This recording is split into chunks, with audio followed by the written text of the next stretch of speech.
ഈ വർഷത്തെ പൊങ്കാലയെ പറ്റി പറയുന്നുണ്ടെങ്കിൽ വളരെ ചരിത്രപരമായിട്ട് വളരെ ഐശ്വര്യവും വളരെ ഭക്തജനങ്ങൾക്ക് ശക്തിയും കൊടുക്കുന്ന ഒരു മുഹൂർത്തമാണ് ഇത്തവണത്തെ പൊങ്കാല. ചന്ദ്രഗ്രഹണ സമയത്താണ് ഈ പൊങ്കാല നടക്കുന്നത്. അത് 3-ാം തീയതി രാവിലെ 9:45 അടുപ്പിൽ തീ കത്തിക്കും. മേൽശാന്തി ശ്രീകോവിലിനകത്തുനിന്ന് ദീപം പകർന്ന് ആ ദീപം നേരെ പോയി ശ്രീകോവിലിന് ചുറ്റുമുള്ള ചെറിയ മടപ്പള്ളിയിൽ സഹമേൽശാന്തിക്ക് ദീപം കൈമാറും. സഹമേൽശാന്തിയാണ് വെളിയിലേക്ക് കൊണ്ടുപോയി പണ്ടാര അടുപ്പ് എന്ന് പറയുന്ന അടുപ്പിലേക്ക് തീ പകരുന്നത്. ഒരു 5 മിനിറ്റ് കൊണ്ട് തന്നെ ഈ സ്ഥലം കംപ്ലീറ്റ് പുകയിൽ നിറയുന്ന ഒരു സാഹചര്യം. യാഗശാലയായി മാറുന്നതാണ് പറയാറുള്ളത്.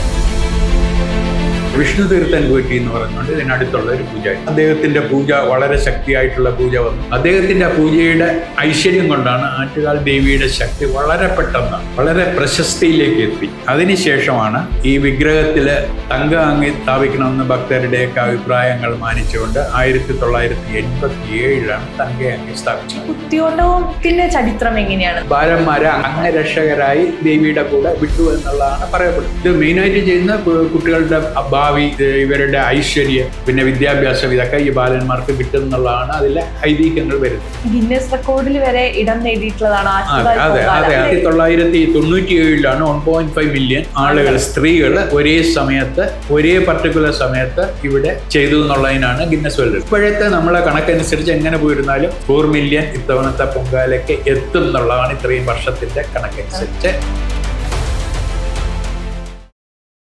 നമസ്കാരം. ആറ്റുകാൽ ക്ഷേത്രത്തിന്റെ ഐതിഹ്യത്തെക്കുറിച്ചും ചരിത്രത്തെക്കുറിച്ചുമാണ് ഇന്ന് നമ്മൾ അറിയാൻ പോകുന്നത്. എനിക്കിപ്പോൾ ഉള്ളത് ക്ഷേത്ര ട്രസ്റ്റിന്റെ ചെയർമാൻ ആയിട്ടുള്ള അഡ്വക്കേറ്റ് വേണുഗോപാൽ എസ് ആണ്. സർ നമസ്കാരം. നമസ്കാരം. നമുക്കറിയാം, ഒരു കുടുംബക്ഷേത്രത്തിൽ നിന്ന് ഇന്ന് ലോകം മുഴുവൻ അറിയപ്പെടുന്ന ഒരു പുണ്യകേന്ദ്രമായി മാറിയിരിക്കുകയാണ് ആറ്റുകാൽ. ആറ്റുകാൽ അമ്മയുടെ ചരിത്രം പറഞ്ഞുകൊണ്ട് തന്നെ നമുക്ക് തുടങ്ങാം. അതെ അതെ ആറ്റുകാൽ അമ്മയുടെ ഐതിഹ്യം പ്രധാനമായിട്ടും രണ്ട് സബ്ജക്റ്റുകളിലാണ് വന്നിട്ടുള്ളത്. ഒന്ന്, ചിലപ്പതികാരത്തിലെ കർണകിയുടെ കഥയെ ആസ്പദമാക്കി കർണകി യാത്ര പോകുന്നതിനിടയിൽ ആറ്റുകാൽ പരിസരത്ത് വരികയും ഇവിടെ കർണകിക്കൊരു ഇരിപ്പിടം വേണമെന്ന് ആവശ്യപ്പെടുകയും അതനുസരിച്ച് സ്ഥാപിച്ചതാണെന്ന് പറയപ്പെടുന്നുണ്ട്. വേറൊന്നുള്ളത്, ആറ്റുകാൽ തന്നെയുള്ള മുള്ളുവീട് കാരണവർ എന്ന് പറഞ്ഞ ഒരു കാരണവർ കിള്ളിയാറ്റിൽ കുളിക്കാൻ പോകുന്ന സമയത്ത് ഒരു ബാലികയെ കണ്ടെന്നും ബാലികയെ വീട്ടിൽ കൊണ്ടിരുത്തിയെന്നും ബാലികയുടെ അതിനുശേഷമാണ് ഇദ്ദേഹം തെക്കതിൽ പോയപ്പോൾ ഇങ്ങനെ ഒരു 3 വരകൾ കണ്ടു, അവിടെ ഒരു ക്ഷേത്രം പണിയണമെന്ന് പറയുന്നു, അതനുസരിച്ച് ചെയ്തു എന്ന് പറഞ്ഞ് 2 ഐതിഹ്യങ്ങളുണ്ട്. പക്ഷേ ആറ്റുകാലിനെ സംബന്ധിച്ചിടത്തോളം, ഈ ആറ്റുകാൽ ക്ഷേത്രത്തിനെ സംബന്ധിച്ചിടത്തോളം ഇത് പുരാതനമായി ആറ്റുകാലുള്ള ഒരു ചെറുകര വലിയ വീട്ടിൻ്റെ തെക്കതായിട്ടായിരുന്നു ഉണ്ടായിരുന്നത്. തെക്കതും കാവും ഒക്കെ ഉണ്ടായിരുന്ന ഒരു ഇതായിരുന്നു. ആ ചെറുകര വീട്ടിലെ ഒരു മെമ്പറാണ് ശങ്കരനാഥ് ജ്യോത്സ്യർ എന്ന് പറഞ്ഞ വളരെ പണ്ഡിതനായിട്ടുള്ള ഒരു ജ്യോത്സ്യൻ. ഇന്ത്യയിലെ പല ക്ഷേത്രങ്ങളൊക്കെ ചെയ്തിട്ടുണ്ട്.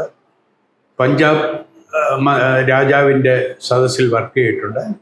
അപ്പോൾ അദ്ദേഹം ചെറുകര കുടുംബത്തിലെ ഒരു മെമ്പർ ആയതുകൊണ്ട് പുള്ളി ദർശനം നടത്താൻ വേണ്ടി തെക്കതിൽ പതിവായിട്ട് വരുമായിരുന്നു.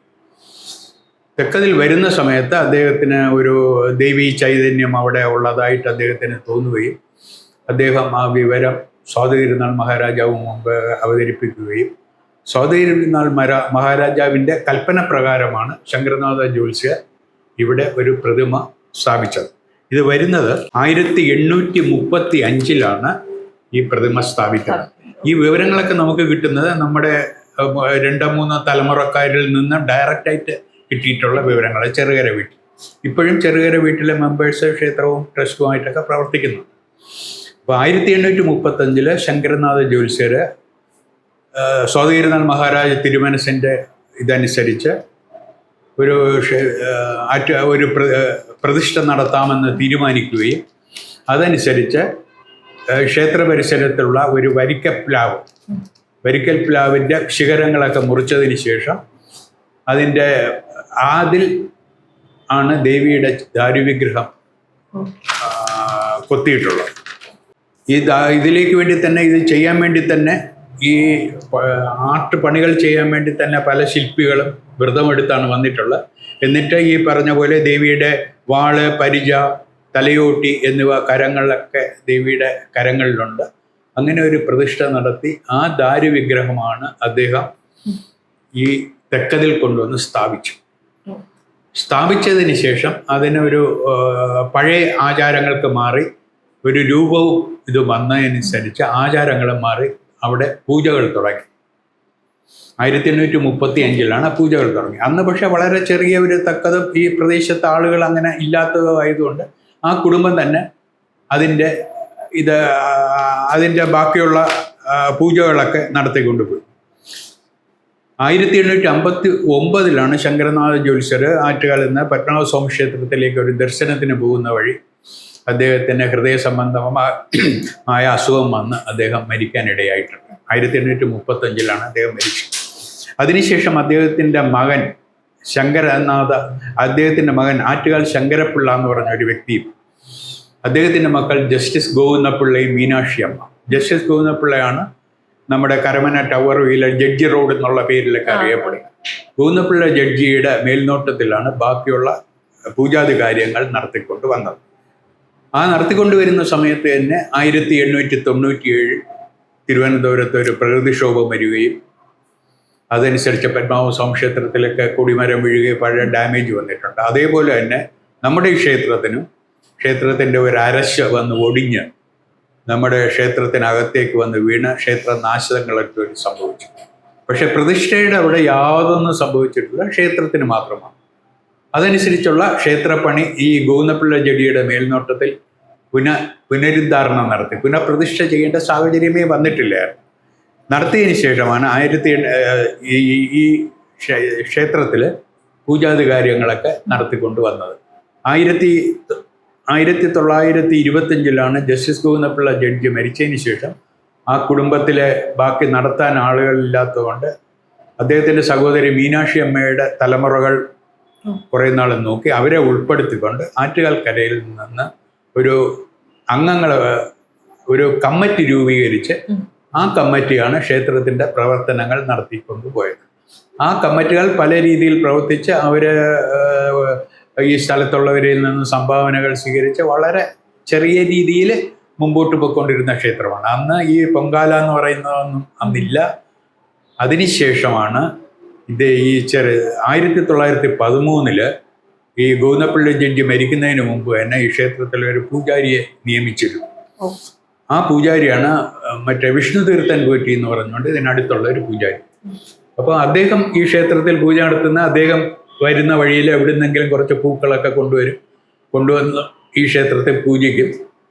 കൃത്യമായിട്ടുള്ള സമയമില്ല. വിഷ്ണുതീർത്ഥം വരുന്ന ആ സമയമാണ് നട തുറക്കുന്നത്. പൂജിച്ചുകൊണ്ടിരുന്ന സമയത്ത് കരക്കാരെല്ലാവരും കൂടെ വന്ന് അദ്ദേഹത്തിൻ്റെ പൂജ വളരെ ശക്തിയായിട്ടുള്ള പൂജ വന്നു. അതനുസരിച്ചാണ് ആദ്യമായിട്ട് മുഴുക്കാപ്പ് ഈ ബിംബത്തിൽ ഈ ആറ്റുകാലമ്മയുടെ പ്രതിഷ്ഠയിൽ മുഴുക്കാപ്പ് തുടങ്ങാൻ തീരുമാനിച്ചു. അത് വിഷ്ണുതീർത്ഥം പോറ്റിയാണ് ആദ്യം. മുഴുക്കാപ്പ് മുഖം മുതൽ കാല് വരെ ചന്ദനം കൊണ്ട് പൂശി ദേവിയെ ഒരുക്കുന്ന ഒരു ഇതാണ്. അത് അന്ന് മുതലാണ് അത് തുടങ്ങിയത്. അതിനുശേഷം ഈ കമ്മിറ്റികൾ രൂപീകരിച്ച് ആ കമ്മിറ്റികൾ വന്ന് അന്ന് മുതൽ തന്നെ കമ്മിറ്റികൾ പ്രവർത്തനങ്ങളൊക്കെ തുടങ്ങി. 1968 ഈ ഗോപുരത്തിൻ്റെ പണികളൊക്കെ ആ കമ്മിറ്റികൾ നടത്തി. ഗോപുരത്തിൻ്റെ എല്ലാ പണിയും നടത്തി. അപ്പോൾ ആ 1913 മുതൽ 63 വരെയുള്ള 50 വർഷക്കാലം വിഷ്ണുതീർത്ഥം പോറ്റി ആറ്റുകാലമ്മയുടെ പൂജകൾ നടത്തി കൊണ്ടുവരും. അദ്ദേഹത്തിൻ്റെ പൂജയുടെ ഐശ്വര്യം കൊണ്ടാണ് ആറ്റുകാൽ ദേവിയുടെ ശക്തി വളരെ പെട്ടെന്ന് വളരെ പ്രശസ്തിയിലേക്ക് എത്തി. 1968 ഈ ക്ഷേത്ര ഗോപുര പണികളൊക്കെ തീർന്നത്. 1975 ഗോപുരപ്പണികളെല്ലാം തീർന്നു. അതിനുശേഷം ഇവിടെ 1980 കുംഭാഭിഷേകം ആദ്യമായിട്ട് നടത്തി. ആ കുംഭാഭിഷേകം നടത്തി. അതിനുശേഷമാണ് ഈ വിഗ്രഹത്തിൽ തങ്കഅങ്കി സ്ഥാപിക്കണമെന്ന് ഭക്തരുടെയൊക്കെ അഭിപ്രായങ്ങൾ മാനിച്ചുകൊണ്ട് 1987 തങ്കഅങ്കി സ്ഥാപിച്ചത്. അപ്പോൾ ഈ കമ്മിറ്റികൾ രൂപീകരിച്ച് നടത്തിക്കൊണ്ട് വന്നതിന് ശേഷം 1970 കമ്മിറ്റിയെ ഒന്ന് വിപുലീകരിക്കണം എന്ന് പറഞ്ഞുകൊണ്ട് ഒരു ട്രസ്റ്റ് 28 പേരടങ്ങുന്ന ആറ്റുകാൽ ഭഗവതി ക്ഷേത്രം ട്രസ്റ്റ് എന്ന് പറഞ്ഞ് സബ് രജിസ്ട്രാർ ഓഫീസിൽ രജിസ്റ്റർ ചെയ്ത ഒരു ട്രസ്റ്റ് വന്നു. ആ ട്രസ്റ്റിൻ്റെ പ്രവർത്തനം നടത്തിക്കൊണ്ട് പോകുന്ന വഴിക്ക് തന്നെ ഇപ്പോഴേ അതിൻ്റെ അംഗസംഖ്യ കൂടുകയും ഇപ്പം 83 പേര് അടങ്ങുന്ന ഒരു ട്രസ്റ്റ് ബോർഡാണ് ഈ ക്ഷേത്രത്തിൻ്റെ ഭരണം കംപ്ലീറ്റ് നടത്തിക്കൊണ്ട് പോകുന്നത്. അതിൽ പഴയ ചെറുകര കുടുംബത്തിലെ അംഗങ്ങളായിട്ട് 8-10 പേര് ഇതിൽ സഹകരിക്കുന്നുണ്ട്, ഇതിൽ കൂടെ പ്രവർത്തിക്കുന്നുണ്ട്. അപ്പോൾ ഇതാണ് ആക്ച്വലായിട്ട് നമ്മളെ പൂർവികർ നമ്മൾ പറഞ്ഞു തന്നതനുസരിച്ച് ആറ്റുകാൽ ദേവിയുടെ പ്രതിഷ്ഠയുമായിട്ട് സംബന്ധിച്ച കാര്യം. അന്ന് നടത്തിയ അതേ പ്രതിഷ്ഠ തന്നെ ശങ്കരനാഥ ജ്യോത്സ്യരുടെ മേൽനോട്ടത്തിൽ പ്രതിഷ്ഠിച്ച അതേ പ്രതിഷ്ഠ തന്നെ ഇപ്പോഴും ഭക്തജനങ്ങൾ യാതൊരു മാറ്റങ്ങളും അതിൽ വന്നിട്ടില്ല. അതിൽ പൊതുവെ പറയുന്നത് പത്മനാഭസ്വാമി ക്ഷേത്രത്തിലെ അനന്തന്റെ പ്രതിഷ്ഠയ്ക്ക് ശേഷം അവിടെ കുറെ സാളാഗ്രാമം ഉണ്ടായിരുന്നു.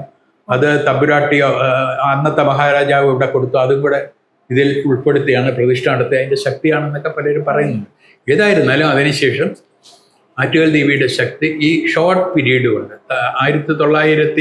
1935 പ്രതിഷ്ഠ നടത്തുന്നു. 1920 190 വർഷം കൊണ്ട് അതിൻ്റെ അംഗസംഖ്യ കൂടുകയും ആളുകൾക്കൊക്കെ വളരെയേറെ ഭക്തികൾ ഇതിൽ വരികയും അതനുസരിച്ച് ദേവിയുടെ ചൈതന്യം വളരെ കൂടുതലായിരുന്നു. അപ്പം നമുക്ക് ഈ വിവരം നമ്മുടെ പൂർവികരിൽ നിന്ന് കിട്ടിയ വിവരമായതുകൊണ്ടാണ് നമുക്ക് വളരെ വ്യക്തമായിട്ട് ആധികാരികമായിട്ട് പറയാൻ പറ്റുന്നത്. ഇത് ഈ ശങ്കരനാഥ ജ്യോത്സ്യരെ ചെറിയൊരു വീട്ടിലെ മെമ്പറായിരുന്ന അദ്ദേഹമാണ് പ്രതീക്ഷിച്ചത്. അതാണ് ആറ്റുകാൽ ദേവിയുടെ. അതിനുശേഷമാണ് 87 ആറ്റുകാൽ ദേവിക്ക് തങ്ക അങ്കി വേണമെന്ന് പറഞ്ഞ് തങ്ക അങ്കി സ്ഥാപിച്ചു.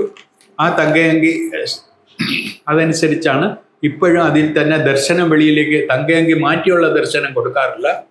ഇത് ദാരുവിഗ്രഹം ആയതുകൊണ്ട് ആ വിഗ്രഹത്തിന്റെ ശരീരത്തിന്റെ പുഷ്ടിയൊക്കെ വരുത്താൻ വേണ്ടി കൂടെ അതിൽ ക്രിയകൾ ചെയ്യാറുണ്ട്. കെമിക്കൽ ക്രിയകളല്ല, അതിൽ ചെയ്യാറുണ്ട്. അതൊരു ചാന്താട്ടം എന്നുള്ള പേരിലാണ് അറിയപ്പെടുന്നത്. അത് പബ്ലിക്കിന് ദർശനം ആ ചാന്താട്ട സമയത്ത് നമ്മൾ കൊടുക്കാറുണ്ട്. ഈ ഇടയ്ക്ക് ഒന്ന് നടത്തി 3 ദിവസം നിന്നാണ് അത് തങ്കാങ്കി ഇളക്കിയിട്ടാണ് ചാന്താട്ടം നടത്തുന്നത്.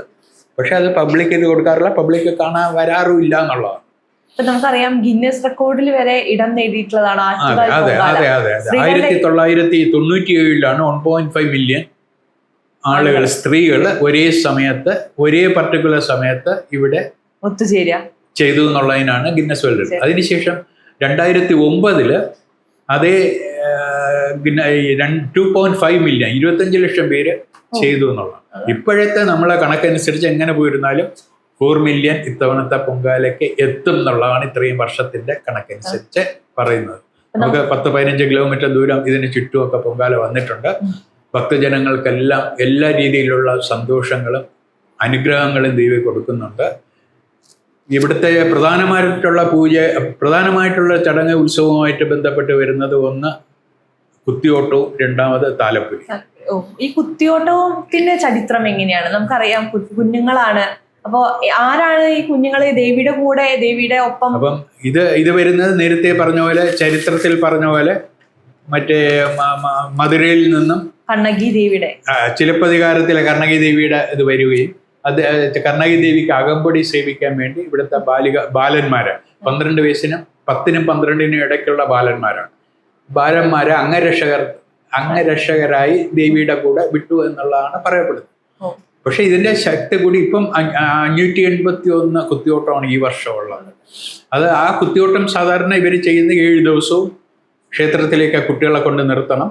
കുട്ടികളെ നിർത്തി കഴിഞ്ഞ് 7 ദിവസം ക്ഷേത്രത്തിനകത്ത് വരണം ആണ് അവർ താമസിക്കുന്നത്. ആ 7 ദിവസവും അവർക്ക് മതപരമായിട്ടുള്ള കാര്യങ്ങളും പ്രാർത്ഥനകളും ഒക്കെ ചെയ്തു കൊടുക്കാൻ ആളുകൾ വരാറുണ്ട്. 1008 നമസ്കാരങ്ങൾ ആ കുട്ടികൾ പൂർത്തിയാക്കും. അതാണ്. അപ്പം ഇത് മെയിനായിട്ട് ചെയ്യുന്ന കുട്ടികളുടെ ഭാവി, ഇവരുടെ ഐശ്വര്യം, പിന്നെ വിദ്യാഭ്യാസം, ഇതൊക്കെ ഈ ബാലന്മാർക്ക് കിട്ടും എന്നുള്ളതാണ് അതിലെ ഐതിഹ്യങ്ങൾ വരുന്നത്. പിന്നെ താലപ്പൊലി ബാലികമാർക്കുള്ളതാണ്. 12 വയസ്സിന് താഴെയുള്ള ബാലികമാരാണ്. അവർക്ക് അവരുടെ വിദ്യാഭ്യാസം, അവരുടെ കുടുംബ ജീവിതം, ആ കാര്യങ്ങൾക്ക് വേണ്ടിയാണ് താലപ്പൊലി ചെയ്യുന്നത്. താലപ്പൊലിക്ക് വളരെയേറെ പ്രചാരങ്ങൾ ഭക്തജനങ്ങൾ നൽകാറുണ്ട്. ഈ ആദ്യമായിട്ട് പൊങ്കാല നടക്കുന്നത് ഏത് വർഷത്തിലായിരിക്കും? 1913 സമയങ്ങളിലൊക്കെ ഈ ഒരു കലം പൊങ്കാലയൊക്കെയാണ് വെളിയിൽ ഇടുന്നതെന്നാണ് പഴയ കാരണവന്മാർ പറഞ്ഞ് നമ്മളെ കുടുംബത്തിൽ അറിയാൻ സാധിച്ചത്. അതിനുശേഷമാണ് അത് 1, 2, 3 എന്ന് പറഞ്ഞിട്ട് വെളിയിലേക്ക് പൊങ്കാല ഇടുന്ന സാഹചര്യമൊക്കെ വന്നത്. ഏതായിരുന്നാലും 1913 ശേഷം ആണ് ഇതിൻ്റെയൊക്കെ പ്രചാരം വളരെ കൂടുതലായിട്ട് വന്നിട്ടുള്ളതെന്നാണ് പറയപ്പെടുന്നത്. ഇപ്പൊ നമുക്കറിയാലോ ഈ കാപ്പുകെട്ടിൽ തുടങ്ങി ദേവിയുടെ ഉത്സവം അവസാനിക്കുന്നത് വരെ വലിയ രീതിയിലുള്ള ഭക്തജന തിരക്കാണ് ക്ഷേത്രത്തിലേക്ക് നമ്മൾ കാണാറുള്ളത്. കാപ്പുകെട്ട് നമ്മൾ ചടങ്ങ് വരുന്നത് തോറ്റമ്പാട്ട് പാടുന്ന ഒരു ചടങ്ങുണ്ട്. അവിടെ ക്ഷേത്രത്തിന് മുൻവശം 13 കാൽ ചുവടുകൾക്ക് അകലെയായിട്ട് പച്ചപ്പന്തലിൽ ഒരു പന്തൽ വെക്കും. അവിടെ ഈ പതിവായിട്ട് പാടുന്ന തോറ്റമ്പാട്ടുകാരെ വന്ന് പാടി കൊടുങ്ങല്ലൂർ അമ്മയെ ആവാഹിച്ച് ക്ഷേത്ര നടയിലേക്ക് കൊണ്ടുവരുന്നു എന്നാണ് സങ്കല്പം പറയുന്നത്. അപ്പം ആവാഹിച്ച് ദേവി എത്തിയെന്ന് ഉറപ്പുവരുത്തുന്ന സമയത്താണ് ഈ കാപ്പുകെട്ട് ചടങ്ങ് കുടിയിരുത്തുന്ന ചടങ്ങ് വരുന്നത്. ആ കാപ്പുകെട്ട് എന്ന് പറഞ്ഞാൽ 2 ചെറിയ കാപ്പുകൾ, പഞ്ചലോഹത്തിൽ നിർമ്മിച്ച കാപ്പുകൾ. ആ കാപ്പുകളെ കെട്ടുന്നത് കുർത്തിയുടെ നാര് കൊണ്ടാണ് ആ കാപ്പുകെട്ട്. അത് മേൽശാന്തിയുടെ കയ്യിൽ ഒരു കാപ്പ് കെട്ടിക്കൊടുക്കും. ആ കെട്ടിക്കൊടുക്കുന്ന അതേ സമയത്ത് തന്നെ മേൽശാന്തി ആറ്റുകാൽ അമ്മയുടെ ഉടവാളിൽ കാപ്പ് കെട്ടി 2 കാപ്പ്. അതാണ് കാപ്പുകെട്ട് ചടങ്ങ്. എപ്പോഴാണ് ഊരുക? അതെ, അതിനുശേഷം ഉത്സവമൊക്കെ കഴിഞ്ഞതിന് ശേഷം ദേവി വെളിയിലേക്കൊക്കെ പോയി ദർശനങ്ങളൊക്കെ നടത്തി തിരികെ വന്ന് അന്ന് രാത്രി 9:45 മണിക്കാണ് കാപ്പ് അഴിപ്പ് ചടങ്ങ് വരുന്നത്. അത് ഇതേപോലെ തന്നെ ബാക്ക് റിയാക്ഷൻ കാപ്പ് അഴിക്കുന്നു. അത് ഒന്നാം ഉത്സവം നടത്തുന്നവരുടെ അവകാശമാണ് ആ കാപ്പ്. അവരാണ് കൊണ്ടുവരുന്നത്. അവർ തന്നെ തിരികെ കൊണ്ടുപോവുകയും വരും. അതാണ് ആ ചടങ്ങ് കംപ്ലീറ്റ് വരുന്നത്. പിന്നെ വരുന്നത് പൊങ്കാല. ഈ വർഷത്തെ പൊങ്കാലയെ പറ്റി പറയുന്നുണ്ടെങ്കിൽ വളരെ ചരിത്രപരമായിട്ട് വളരെ ഐശ്വര്യവും വളരെ ഭക്തജനങ്ങൾക്ക് ശക്തിയും കൊടുക്കുന്ന ഒരു മുഹൂർത്തമാണ് ഇത്തവണത്തെ പൊങ്കാല. അതായത് ചന്ദ്രഗ്രഹണ സമയത്താണ് ഈ പൊങ്കാല നടക്കുന്നത്. അത് 3-ാം തീയതി രാവിലെ 9:45 അടുപ്പിൽ തീ കത്തിക്കും. അടുപ്പിൽ തീ കത്തിക്കുന്ന ചടങ്ങെന്ന് പറയുന്നാൽ മേൽശാന്തി ക്ഷേത്രത്തിൻ്റെ പുണ്യാഹമൊക്കെ തീർത്തതിന് ശേഷം ഈ മുഹൂർത്തത്തിന് മുമ്പായിട്ട് ശുദ്ധി വരുത്തിയതിന് ശേഷം മേൽശാന്തി ശ്രീകോവിലിനകത്തുനിന്ന് ദീപം പകർന്ന് ആ ദീപം നേരെ പോയി ശ്രീകോവിലിന് ചുറ്റുമുള്ള ചെറിയ തിടപ്പള്ളിയിൽ അത് അഗ്നി പകരുകയും അടുപ്പുകൾക്ക്. അതിനുശേഷം വെളിയിൽ പോയിട്ട് നാലമ്പലത്തിനുള്ളിലുള്ള വലിയ തിടപ്പള്ളിയിൽ അഗ്നി പകർന്നതിന് ശേഷം അവർ തിരികെ അതേപോലെ തന്നെ ശ്രീകോവിലിന് മുമ്പകത്ത് വന്നതിന് ശേഷം സഹമേൽശാന്തിക്ക് ദീപം കൈമാറും. സഹമേൽശാന്തിയാണ് വെളിയിലേക്ക് കൊണ്ടുപോയി പന്തലിന് മുമ്പുള്ള പണ്ടാര അടുപ്പ് എന്ന് പറയുന്ന അടുപ്പിലേക്ക് തീ പകരുന്നത്. ആ തീ പകരുന്ന സമയത്ത് തന്നെ ചെണ്ടമേളവും അനൗൺസ്മെന്റും ഒക്കെ കാണും. അതനുസരിച്ച് തന്നെ ഈ തീ ബാക്കിയുള്ള ഭക്തജനങ്ങളെ ഈ തീ പകർന്നു പോകുന്നു എന്നാണ് സങ്കല്പം. ഏതായാലും ഒരു അടുപ്പിലേക്ക് കൊടുക്കും, ബാക്കി എന്നാൽ അതേ സമയത്ത് പോകും. ഒരു 5 മിനിറ്റ് കൊണ്ട് തന്നെ ഈ സ്ഥലം കംപ്ലീറ്റ് പുകയിൽ നിറയുന്ന ഒരു സാഹചര്യം. ആകശാലയായി പറയാറുള്ളത്. അപ്പൊ ഇത്രയും ഭക്തജനങ്ങൾ വരുന്നെങ്കിലും നമ്മൾ സർക്കാർ ഇതിലേക്ക് മുൻകൈ എടുക്കുന്നുണ്ട്. അവരുടെ 10-30 ഡിപ്പാർട്ട്മെന്റ് ഇതിലേക്ക് സേവനം ചെയ്യുന്നുണ്ട്. ട്രസ്റ്റിന്റെ സേവനങ്ങളുണ്ട്. ഏതായിരുന്നാലും ഇത്രയും ഭക്തജനങ്ങൾ ഒരു സമയത്ത് ഇവിടെ വരെയാണ്. അപ്പം അവരുടെ സൗകര്യങ്ങളും അവരുടെ ആവശ്യങ്ങളും എല്ലാം നാട്ടുകാരും ആരൊക്കെയാണ് അവരെല്ലാം ചെയ്യുന്നുണ്ട്. എങ്ങനെയോ ഒരു മായയായിട്ട് ആ കാര്യങ്ങളൊക്കെ നടക്കുന്നുണ്ട്. ഇപ്പൊ നമുക്കറിയാം എല്ലാവർക്കും അമ്മയാണ്, ആറ്റുകാൽ അമ്മയെ അല്ലെങ്കിൽ ആറ്റുകാൽ ദേവിയേക്കാൾ കൂടുതൽ അമ്മയായിട്ടാണ് പറയാറ്. ഇപ്പൊ ചേട്ടനെ സംബന്ധിച്ചിടത്തോളം ഇത് 3-ാമത്തെ വർഷമാണ് ചെയർമാൻ ആയിട്ട്. അപ്പോ ഈ 3 വർഷക്കാലത്തെ പൊങ്കാല മഹോത്സവവും വ്യക്തിപരമായ ഒരു അനുഭവം എങ്ങനെയാണ്? ഓരോ സമയത്തും കൂടിക്കൂടി വരികയാണ് ദേവിയുടെ ശക്തി. നമ്മുടെ ഏറ്റവും പ്രധാനമായിട്ട് നമ്മൾ ഇതിൽ കോൺസെൻട്രേറ്റ് ചെയ്ത് ഇവിടെ വരുന്ന ഭക്തജനങ്ങൾക്ക് സംതൃപ്തിയായിട്ട് ദേവിയുടെ ദർശനം കിട്ടിപ്പോവുക എന്നുള്ളതാണ്. അതിലേക്ക് വേണ്ടിയാണ് നമ്മൾ ഊന്നൽ നൽകി മുമ്പോട്ട് പോകുന്നത്. അപ്പം അതനുസരിച്ച് ഓരോ വർഷം കൂടി വരുന്നു. ഈ വർഷമാണെന്നുണ്ടെങ്കിൽ വളരെ കൂടുതലായിട്ടാണ് ഇത്തവണ തോന്നുന്നത്. പിന്നെ ക്ഷേത്ര ട്രസ്റ്റ് തന്നെ ചാരിറ്റബിൾ പ്രവർത്തനങ്ങൾ ചെയ്യുന്നുണ്ട്.